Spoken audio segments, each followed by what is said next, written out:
partially shut the world's third busiest container port after a worker became infected with COVID. It's threatening more damage to a fragile global supply chain. It also comes as freight costs have already been rising. Let's get more now from Bloomberg's China economy editor James Maker. James, thank you so much for joining us. How much do we actually know about the shutdown? Good morning, Francine. So what we know so far is that the one port worker was found to have asymptomatic coronavirus a couple of days ago during regular testing. So he'd already been vaccinated with Sinovac in January and March, and then they're already isolating the port workers to keep them out of risk of getting infected.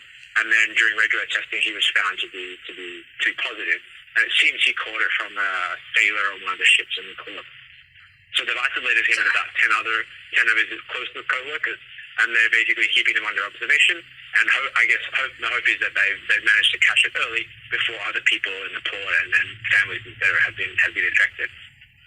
Yeah, so James, I find this fascinating. We don't know how long it could last, but what's amazing, it basically impacts all ports around the world.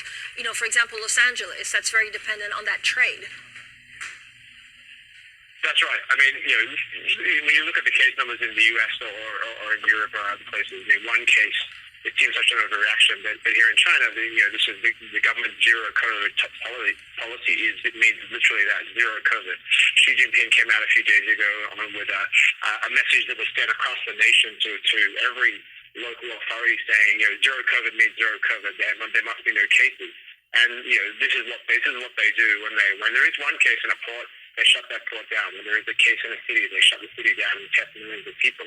And so while this is going to disrupt exports, while this is going to disrupt imports in the US, it's going to disrupt imports in Europe, this is what the Chinese do, and this is how they're going to continue to do it as long as there are cases that occur. So we can expect more of these kind of things. So, James, how difficult is it to actually try and, it's a timeline thing, right? So if it stays closed a week, it's different than if it stays closed like 3 weeks. But is there, a way to minimize the impact if you do it, I guess, often, but for 1 or 2 days? Is it less disruptive? Do we have any idea of calculating the economic effect of these closures? I mean, the earlier port shutdown that happened late May and into June in Shenzhen, that continued for a month, and the damage to that was quite substantial. The port was backed up. There were hundreds of thousands of containers that didn't get shipped out that month, and that's partly because that went on for a whole month. I guess the hope here is that they've isolated the case very quickly. It was only a couple of days apparently between tests when he may have been contagious, and so hopefully, if there are no more cases, they can restart very quickly. But obviously, even a week shutdown is going to have an effect on the logistics across the Pacific. And so, even a small shutdown, hopefully if it's just a week or so, it's still going to have an effect, but hopefully that'll be much smaller than a month.